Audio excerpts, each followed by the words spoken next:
Finally, we're in a situation where we can go off and get a brand new Pokemon, because our team desperately needs some variety. But Team Plasma had other plans. I only had one wish. Let's check in live to see if Team Plasma would grant it. Please don't have a ground-type Pokemon. Please don't have a ground-type Pokemon. We just need to get through this and get a new Pokemon. That's all I ask. Just don't have a ground-type. That's all I ask.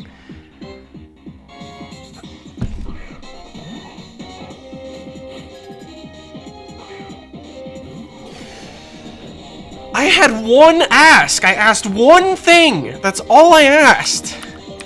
The Pokemon gods do indeed have a funny sense of humor. Because Heatran is quad weak to ground, I had to pull out, and Podini has some pretty good defenses. Let's see how good. And as the little shrew increases its own defense, we're in for a defensive battle. I've given Podini the Eviolite, so it's even more boosted than normal. And while it's definitely not known for being a top-tier attacker, Podini's defenses are top-notch with the Eviolite. And finally, we get to our next Pokemon encounter. This time hoping we get a different type than Fire to help out this team. And what we end up with is a Nidoking, which is actually kind of bad because Nidoking only learns 4 moves the entire game. But it is a heavy hitter for now, so let's hope we catch this.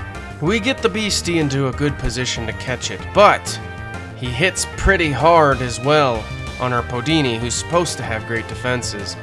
We get one Pokeball out to no avail, but with the knowledge that he has Drill Run, and the necessary fact that we have to pull out, puts us in a precarious position, and I make the executive decision to give up on the encounter.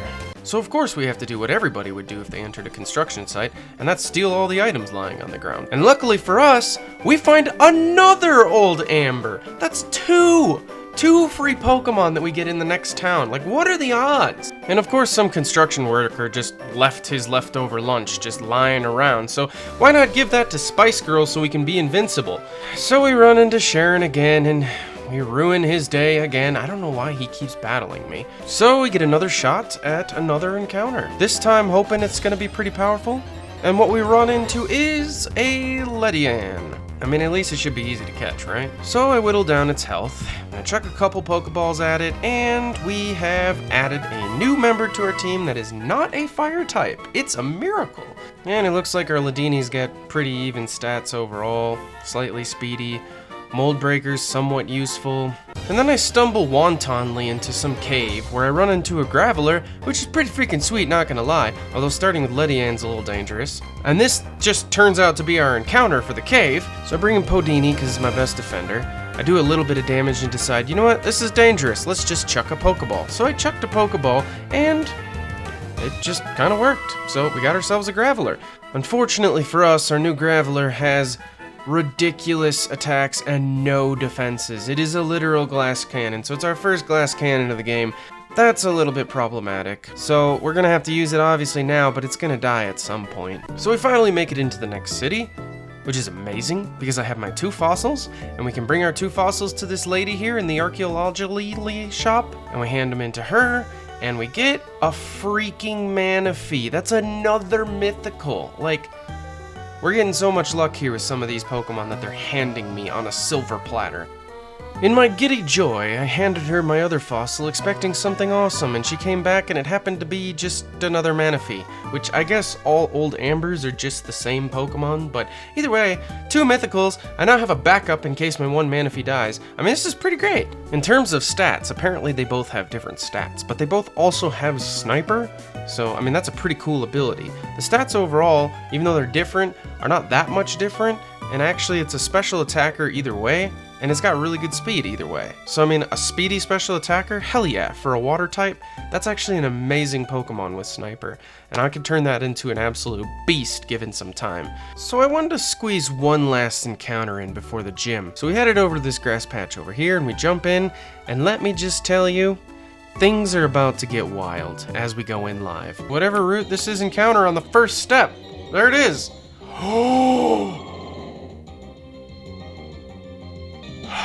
Let's prepare for action. All hands on deck, everyone. All hands on deck. Early legendaries usually spell doom and disaster, unfortunately, but I do have 60 Pokeballs and I'm going to give it my best go. On the bright side, he only has one physical move, and that's Heart Stamp, so it's not that strong. On the downside though, the capture rate of this legendary beast is incredibly low, and thus we begin the slow and depressing decline into hopelessness and despair. Watch as this Lugia shatters me to pieces. 1, 2, 3! You son of a bitch! 1, 2, 3! You gotta be kidding me!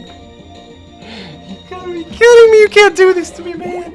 After about 30 Pokeballs have been tossed, we decided we need to just weaken it just a little bit more. We needed every edge we could get. So we brought in Ponyta to do a little bit more damage and take the risk. And luckily, the risk was worth the effort. But the increase in odds was still fairly minimal. Thanks for the hope and luck, Robert. 2, 3, did it come in? No! No! No! I thought it was it. 3! Oh!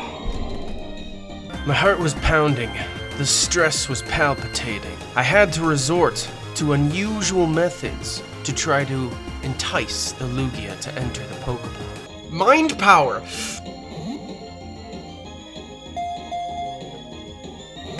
Okay, my mind isn't very strong.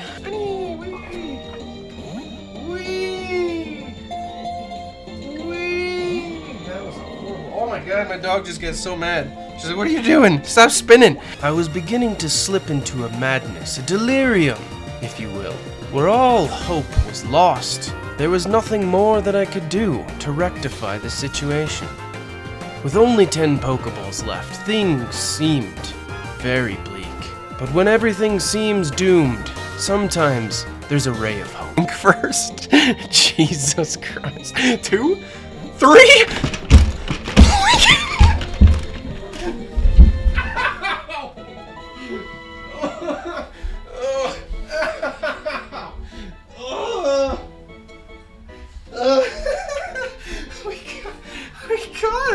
We caught it! What the heck just happened? Oh, that hurt. That hurt. It was worth the pain. It was worth the pain. It's a legendary. The stats are gonna be amazing, always, but the thing that really makes me happy is the speed. Good speed, should be able to just dominate. It also has solid rock, which is not a bad ability. Super effective moves are now weakened. It only has the one move, Heart Stamp, but other than that, it's a world-class Pokemon. And I've never been more excited to catch a legendary in this situation in my entire life. Today we take on Lenora in gym number 2. It is a 2v2, level cap 20.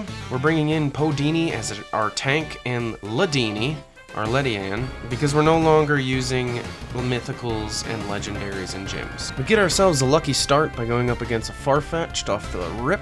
We do quite a bit of damage to it early, and things are looking really good at first, but then we run into a bit of a problem, because Farfetch'd has a healing move. Podini might be really well set up for tanky battles, but if Farfetch'd can heal itself and the gym trainer can use healing potions, I'm afraid this is not going to be a situation where we can outlast it. So after forcing her to heal a few times, I've decided it's time to pull out, and Ladini's going to have to take the reins. And because our Ledian hits a little bit harder, we're able to take it out after a few well-placed hits, including this crit. But things take a turn for the worse, as her ace is a Dugong. Knowing that Podini is already wounded, I opt to take a big risk here to try to get some damage in with Ladini by using a pluck. But Dugong takes the might of the frozen gods anyways, and completely obliterates Ladini's world, ending the life of our poor little ladybug. It was a sacrifice I was willing to make sure we got this battle won. But can Podini finish the job? Both of us are wounded. The battle is looking tight. But Podini resists just enough and manages to squeak away with one of the tightest victories of my Nuzlocke career. And we have defeated gym number 2, and Ladini's sacrifice will be remembered.